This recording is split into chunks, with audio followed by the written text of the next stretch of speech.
ಶ್ರೀ ಸಾಯಿ ಸಚ್ಚರಿತೆ 39ನೇ ಅಧ್ಯಾಯ. ಬಾಬಾರವರ ಸಂಸ್ಕೃತ ಜ್ಞಾನ, ಗೀತೆಯ ಶ್ಲೋಕದಾರ್ಥ, ಬೂಟಿವಾಡ. ಈ ಅಧ್ಯಾಯದಲ್ಲಿ ಗೀತೆಯ ಒಂದು ಶ್ಲೋಕದ ಅರ್ಥವನ್ನು ವಿವರಿಸಲಾಗಿದೆ.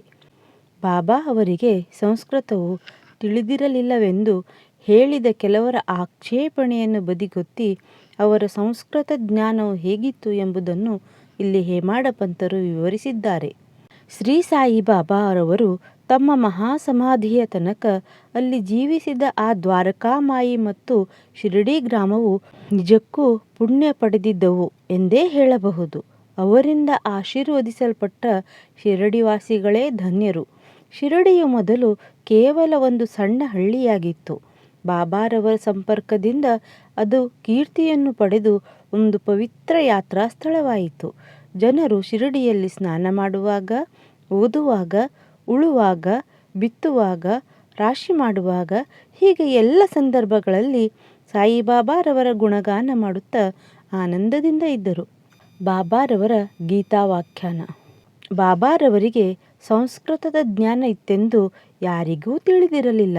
ಒಂದು ದಿವಸ ನಾನಾ ಸಾಹೇಬ್ ಚಾಂದೋರ್ಕರ್ ಅವರಿಗೆ ಭಗವದ್ಗೀತೆಯ ಒಂದು ಶ್ಲೋಕವನ್ನು ವಿವರಿಸಿ ಎಲ್ಲರನ್ನೂ ಬೆರಗುಗೊಳಿಸಿದರು ಬಾಬಾ. ನಾನಾ ಸಾಹೇಬರು ಪವಿತ್ರವಾದ ವೇದಾಂತವನ್ನು ಬಹುಮಟ್ಟಿಗೆ ಬಲ್ಲವರಾಗಿದ್ದರು. ಅವರು ಗೀತೆ ಮತ್ತು ಅದರ ಮೇಲಿನ ಟೀಕೆಗಳನ್ನೂ ಸಹ ತಿಳಿದು ಬಹಳ ಅಹಂಭಾವದಿಂದ ಇದ್ದರು. ಇದು ಬಾಬಾ ಅವರಿಗೆ ಗೊತ್ತಿಲ್ಲವೆಂದೂ ಮತ್ತು ಅವರಿಗೆ ಸಂಸ್ಕೃತವೇ ಬಾರದೆಂದೂ ಎಂದು ಅವರು ತಿಳಿದಿದ್ದರು. ಬಾಬಾರವರು ಈ ಗುಳ್ಳೆಯನ್ನು ಒಡೆದರು. ಒಂದು ದಿನ ಮಸೀದಿಯ ತುಂಬ ಭಕ್ತರು ನೆರೆದಿದ್ದರು. ಆಗ ನಾನಾರವರು ಬಾಬಾರವರ ಪಾದಸೇವೆ ಮಾಡುತ್ತಾ ಕುಳಿತಿದ್ದರು. ಬಾಬಾ ಮತ್ತು ನಾನಾರವರ ಸಂಭಾಷಣೆ ಈ ರೀತಿಯಾಗಿದೆ. ಬಾಬಾ: ನಾನಾ, ಅದೇನು ಗೊಣಗುಟ್ಟುತ್ತಿರುವೆ? ನಾನಾ: ಒಂದು ಸಂಸ್ಕೃತ ಶ್ಲೋಕ ಹೇಳುತ್ತಿದ್ದೇನೆ. ಬಾಬಾರವರು ಕೇಳುತ್ತಾರೆ, ಯಾವ ಶ್ಲೋಕ? ನಾನಾ ಹೇಳುತ್ತಾರೆ, ಭಗವದ್ಗೀತೆಯದು.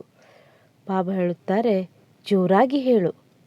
ನಾನಾ ಹೇಳಲು ಆರಂಭಿಸಿದರು. ತ್ವದಿದ್ಧಿ ಪ್ರಣಿಪಾತೇನ ಪರಿಪ್ರಶ್ನೇನ ಸೇವೆಯ ಉಪದೇಕ್ಷ್ಯಂತಿ ತೇ ಜ್ಞಾನಂ ಜ್ಞಾನಿನಸ್ತತ್ವದರ್ಶಿನಃ. ಭಗವದ್ಗೀತೆಯ 4:34. ವಂದನಾಪೂರ್ವಕವಾಗಿ ಪುನಃ ಪುನಃ ಪ್ರಶ್ನೆಗೈದು ಸೇವೆಯನ್ನು ಮಾಡಿ ಅದನ್ನು ನೀನು ತಿಳಿ. ತತ್ವದರ್ಶಿಗಳಾದ ಜ್ಞಾನಿಗಳು ನಿನಗೆ ಜ್ಞಾನವನ್ನು ಉಪದೇಶಿಸುವರು ಎಂಬುದು ಈ ಮೇಲಿನ ಭಗವದ್ಗೀತೆಯ ಸಾರಾಂಶ. ಆಗ ಬಾಬಾರವರು ಕೇಳುತ್ತಾರೆ, ಅದರ ಅರ್ಥ ಗೊತ್ತಿದೆಯೇ ನಾನಾ? ನಾನಾ ಹೇಳುತ್ತಾರೆ, ಗೊತ್ತಿದೆ. ಬಾಬಾ ಕೇಳುತ್ತಾರೆ, ಎಲ್ಲಿ ಹೇಳು? ನಾನಾ: ಅದರ ಅರ್ಥ ಇದು: ಸಾಷ್ಟಾಂಗ ನಮಸ್ಕಾರದಿಂದ, ವಿಚಾರಣೆಯಿಂದ ಮತ್ತು ಸೇವೆ ಮಾಡುವುದರಿಂದ ಜ್ಞಾನವೇನೆಂಬುದನ್ನು ತಿಳಿ. ಆಗ ನೈಜವಾದ ಜ್ಞಾನ ಸಂಪಾದನೆ ಮಾಡಿದವರು ಜ್ಞಾನೋಪದೇಶ ಮಾಡುತ್ತಾರೆ. ಬಾಬಾ ಕೇಳುತ್ತಾರೆ, ನಾನಾ, ನನಗೆ ಅದರ ತಾತ್ಪರ್ಯ ಬೇಕಿಲ್ಲ, ಪ್ರತಿ ಪದಾರ್ಥ ಹೇಳು. ಆಗ ನಾನಾ ಸಾಹೇಬ ಪ್ರತಿ ಪದಾರ್ಥವನ್ನು ತಿಳಿಸಿದರು.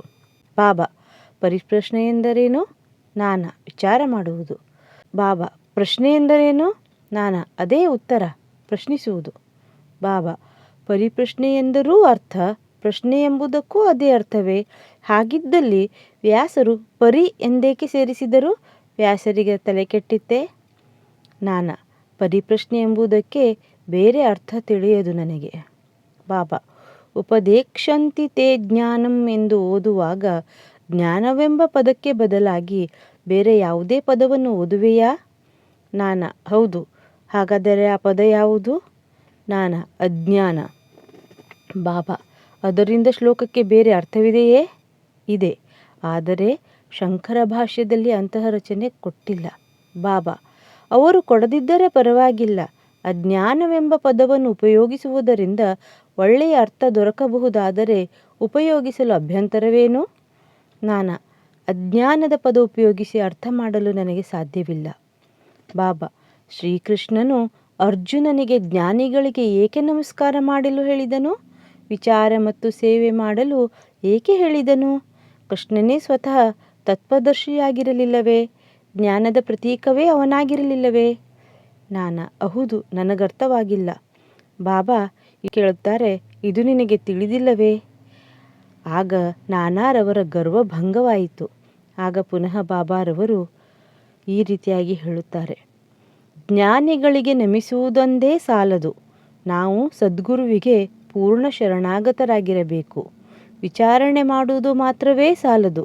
ವಿಚಾರಣೆಯು ಗಂಭೀರವಾಗಿರಬೇಕು. ಗುರುಗಳನ್ನು ಪರೀಕ್ಷಿಸುವ ಉದ್ದೇಶವಿರಬಾರದು. ಕುಚೋದ್ಯಕ್ಕಾಗಿ ಇರಬಾರದು. ಮೋಕ್ಷ ಮತ್ತು ಆಧ್ಯಾತ್ಮಿಕ ಪ್ರಗತಿಗೆ ಸಂಬಂಧಪಟ್ಟಿದ್ದಾಗಿ ಇರಬೇಕು. ಸೇವೆಯನ್ನು ಮಾಡುವಾಗ ನಾವು ಮಾಡುತ್ತಿದ್ದೇವೆ ಎಂಬ ಮನೋಭಾವ ಇರಬಾರದು. ಈ ದೇಹ ಗುರುವಿನದು, ಅವನ ಸೇವೆಗಾಗಿಯೇ ಇದು ಮೀಸಲು ಎಂಬ ಮನೋಭಾವ ಬೇಕು. ಇದನ್ನು ಅನುಸರಿಸಿದರೆ ಸದ್ಗುರುವು ಹಿಂದಿನ ಶ್ಲೋಕದಲ್ಲಿ ಹೇಳಿದ ಜ್ಞಾನದ ಅರ್ಥವನ್ನು ಸ್ಪಷ್ಟಪಡಿಸುವನು. ನಾನಾರವರಿಗೆ ಇದರ ಅರ್ಥವಾಗಲೇ ಇಲ್ಲ. ನಾನಾ, ಜ್ಞಾನೋಪದೇಶವೆಂಬುದು ಹೇಗೆ ಇದ್ದಿತು? ಬಾಬಾ ಉತ್ತರಿಸುತ್ತಾರೆ, ಅಜ್ಞಾನವನ್ನು ನಾಶ ಮಾಡುವುದೇ ಜ್ಞಾನ. ಕತ್ತಲೆಯನ್ನು ಹೋಗಲಾಡಿಸುವುದೇ ಬೆಳಕು. ದ್ವೈತ ಭಾವನೆಯನ್ನು ನಾಶ ಮಾಡುವುದೇ ಅದ್ವೈತ. ದ್ವೈತವನ್ನು ನಾಶ ಮಾಡಬೇಕೆಂದಾಗ ಅದ್ವೈತದ ವಿಚಾರ ಎತ್ತುವೆವು. ಕತ್ತಲನ್ನು ಹೋಗಲಾಡಿಸಲು ಬೆಳಕು ಬೇಕು. ಅದ್ವೈತದ ಸ್ಥಿತಿಯನ್ನು ತಿಳಿಯಬೇಕಾದರೆ ದ್ವೈತ ಭಾವನೆಯು ನಿರ್ಮೂಲವಾಗಬೇಕು. ಶಿಷ್ಯನೂ ಸಹ ಗುರುವಿನಂತೆಯೇ ಜ್ಞಾನದ ಪ್ರತೀಕ. ಇದರಲ್ಲಿಯ ವ್ಯತ್ಯಾಸ ಅವರ ಮನೋಭಾವ, ಶ್ರೇಷ್ಠ ಅರಿವು, ತತ್ವ ಮತ್ತು ಐಶ್ವರ್ಯ ಯೋಗಗಳಲ್ಲಿ ಅಡಗಿರುತ್ತದೆ. ಶಕ್ತಿಯು ದೈವಿಕ. ಸದ್ಗುರುವು ನಿರ್ಗುಣನು, ಸಚ್ಚಿದಾನಂದನು. ಮಾನವರನ್ನು ಉದ್ಧರಿಸಿ ಲೋಕೋದ್ಧಾರ ಮಾಡಲು ಅವನು ಮಾನವನಾಗಿ ಅವತರಿಸುತ್ತಾನೆ. ಅವನ ನೈಜತ್ವವಾಗಲಿ, ದೈವಿಕ ಶಕ್ತಿಯಾಗಲಿ, ಯೋಗ್ಯತೆಯಾಗಲಿ ಕುಗ್ಗದಂತಿರುವವು. ಶಿಷ್ಯನೂ ಸಹ ಅದೇ ಸ್ವರೂಪವುಳ್ಳವನೇ. ಆದರೆ ಶಿಷ್ಯನು ಅಸಂಖ್ಯಾತ ಜನ್ಮಗಳನ್ನೆತ್ತಿ ಶುದ್ಧ ಚೈತನ್ಯವನ್ನರಿಯದೆ ಅಜ್ಞಾನದಲ್ಲೇ ಬಿದ್ದಿರುತ್ತಾನೆ.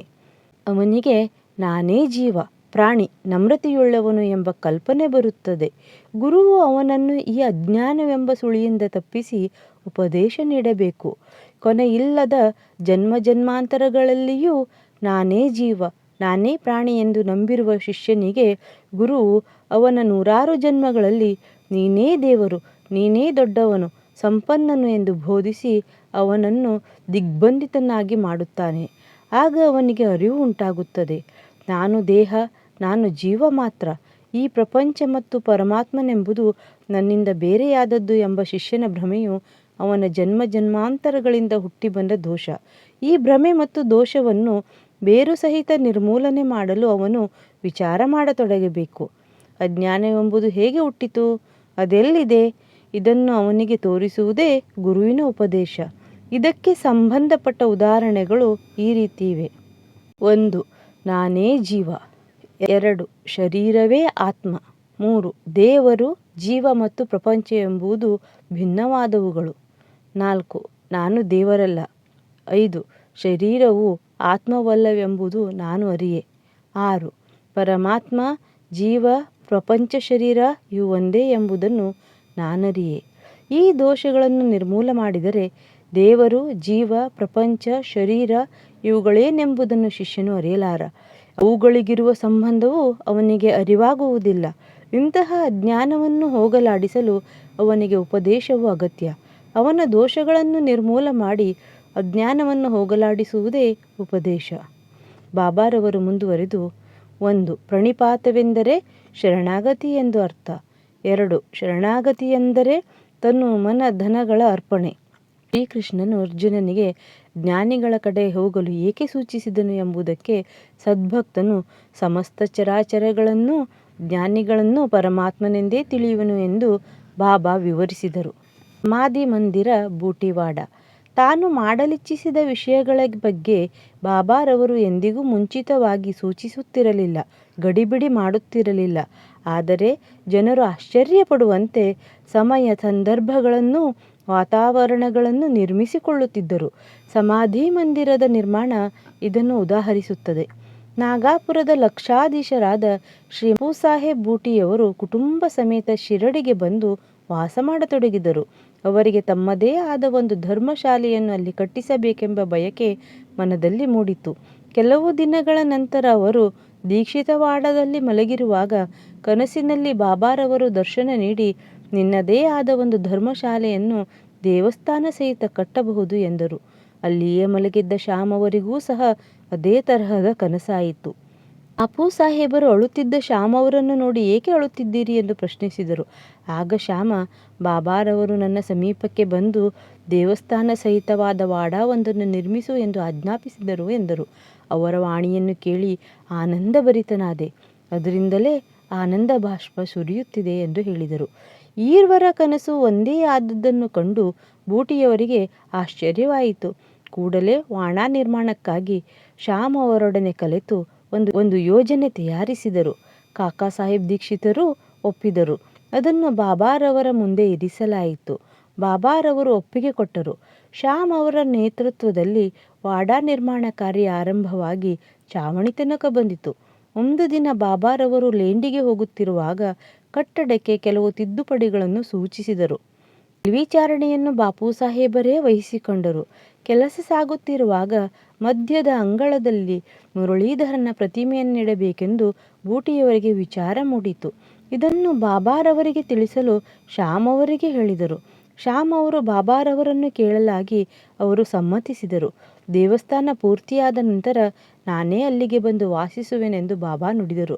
ನಂತರ ದೃಷ್ಟಿಸಿ ವಾಡಾ ನೋಡಿ ನಾವೇ ಅದನ್ನು ಉಪಯೋಗಿಸೋಣ, ಅಲ್ಲಿಯೇ ವಾಸಿಸೋಣ ಎಂದು ಹೇಳಿದರು. ಆಗ ಶ್ಯಾಮರವರು ಮಧ್ಯದ ಅಂಗಳದಲ್ಲಿ ಪೂಜಾ ಸ್ಥಳಕ್ಕೆ ತಳಪಾಯ ಹಾಕಲು ಈ ದಿವಸ ಯೋಗ್ಯವಾಗಿದೆಯೇ ಎಂದು ಕೇಳಲು ಬಾಬಾರವರು ಸರಿ ಎಂದರು.